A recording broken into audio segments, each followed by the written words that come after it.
දවසෙන් ගිහින් එන්න ගියපු ගමන මම සතියක් ඉඳලා ඉවර දිනවා කැලේ. ගල් ගුහාවක ඉඳලා තියෙනවා. ඔව්. මට ස්වාමීන් වහන්සේ නමක් හම්බෙලා තියෙනවා කැලේදී. එතකොට මං කුටිය, ඒ කියන්නේ ඒ කුටිය හදලා තියෙනවා මම. මාර දේවල් වෙලා තියෙන්නේ.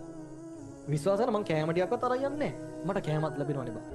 ඒ කියන්නේ මේ පහල වෙනවා වගේ එකක් නෙමෙයි මං කියන්නේ. හරිද? මට කවුරුත් එහෙම දෙයියෝ දීලා යන්නේ නැහැ. හරිද?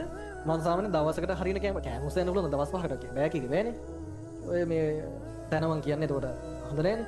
මේ ඉතින් මම යද්දී මංගාව තිබ්බ කෑම ටික කෑම තිබ්බේ මම පරිප්පුඩියක් හරි මොනවා හරි බහල් ටික තමයි අරන් යන්නේ. මම ඒක හොඳට සකසලා දානයක් පූජා කරා. මේක සිරා ඈ. ඕන්න අනුමೋದන් වෙන කට අනුමೋದන් වෙන්නේ. මේ සාමාන්‍ය නිරාහාර වෙන්න සයින්හසන මට දානයක් පූජා කරන ඒක මාර පිනක්. හරිද? මම එතන දියැලක් තියෙන පහල. මෙතන ගල්නක් තියෙනවා, ඉස්සරහ දියැලක් තියෙනවා. හිතා ගන්න තැන ඈ. ඒතර භාවනා කරන්නේ එතන. ආසනයක් තිබ්බේ නැහැ. ආසනයක් තිබ්බේ නැහැ සවනහසට වැඩ ඉන්න මේ මං ගල් අල්ලලා තියලා මැටි විලෙන් තාලා බිම අතුරලා එහෙම පොඩි පොඩි ආසනයක් හැදුවා. ඒව පොඩි නෑ වෙන්නම් මෙව්ව දවස් 5ක් කිරියා. දවස් 5ක් ඉඳලා තමයි කැලෙන් ආවේ. ඒ ගම ඒ මුළු කැලේටම ජීවත් වෙනවා එකම එක මිනිස්සෙක්.